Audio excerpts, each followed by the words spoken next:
학생들이 주인공이 되는 수업 설계하기.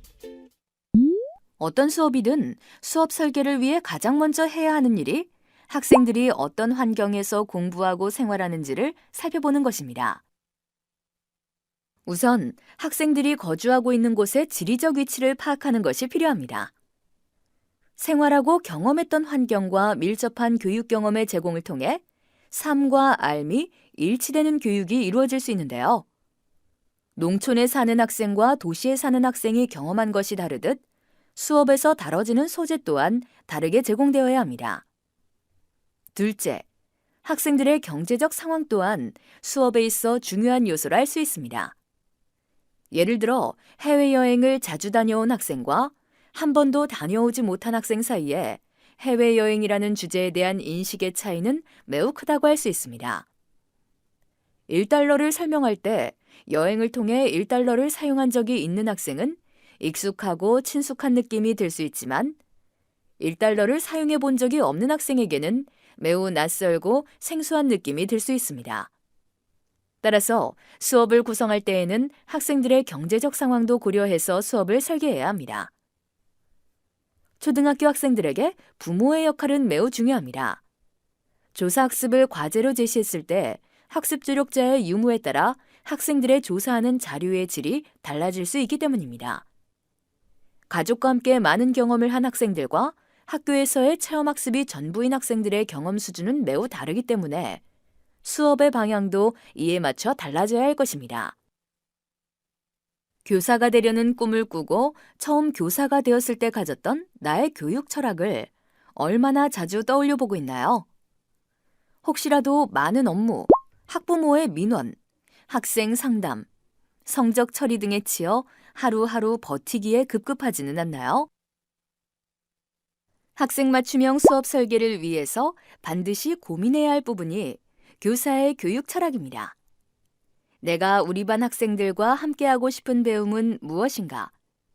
우리 반 학생들에게 내가 가르쳐주고 싶은 것은 무엇인가? 우리 반 학생들이 어떻게 하면 미래 사회에 도움이 되는 사람이 될까? 그러기 위해서는 어떻게 가르쳐야 하고 어떤 도움을 주어야 할까?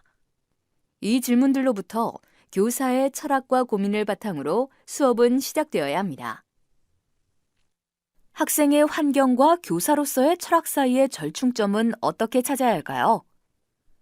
교사에게는 자신의 철학을 반영하여 가르치고 싶은 많은 교육 목표가 있을 것입니다. 하지만 학생들이 흥미를 갖고 원하는 것은 무엇인지 학생들의 요구 또한 고민해 봐야 할 문제입니다. 교사의 철학과 학생들의 요구가 일치한다면 문제가 없겠지만 그렇지 않는 경우에는 학생의 상황에 맞춰 수정하고 보완해야 합니다. 교사의 수업 의도가 학생 수준에 맞지 않게 너무 높게 잡았을 경우도 있고 너무 쉽게 해결할 수 있는 주제를 선정할 수도 있고 교사는 원하고 반드시 필요하다고 생각하지만 학생들은 부담스러워하고 흥미 없어하는 경우도 있을 수 있습니다. 이럴 경우에는 다시 한번 교사의 깊은 고민이 시작되어야 합니다. 학교 혁신의 핵심 영역인 교육과정, 수업, 평가, 기록이 각각 독립적으로 추진되었기에 교사의 수업에 대한 부담과 학생들의 평가에 대한 부담은 커졌다고 할 수 있습니다.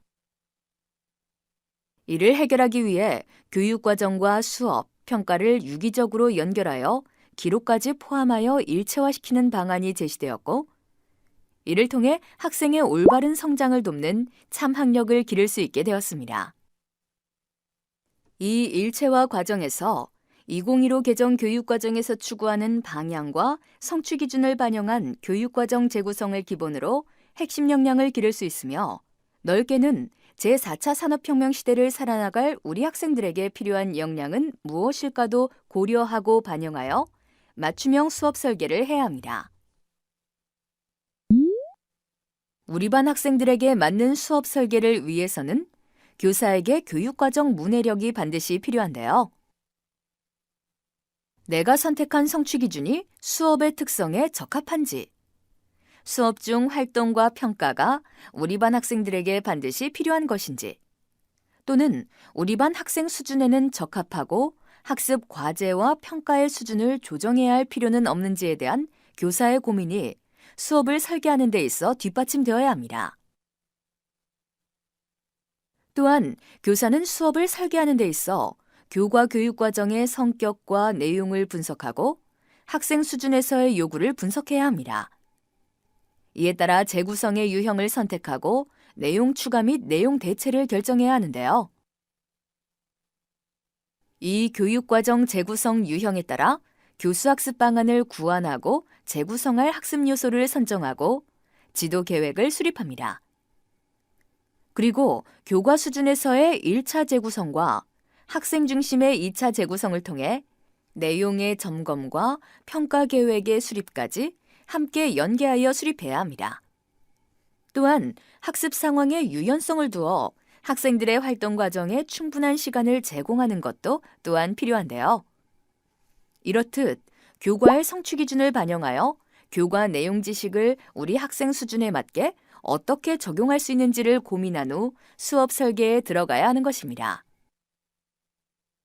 프로젝트 학습은 학습자와 교사와의 상호작용을 통해 주제를 설정하고 이에 해결 방안을 학생 스스로 계획하고 조사와 탐구 활동을 통해 함께 문제를 해결해 나가는 학습 방법입니다. 2차 시에서는 프로젝트 학습 모형을 적용한 일체화 실천 사례를 소개하고자 합니다. 프로젝트 활동에서 일체화 실천 사례 및 모둠 활동에서의 일체화의 사례에 대해 소개하겠습니다.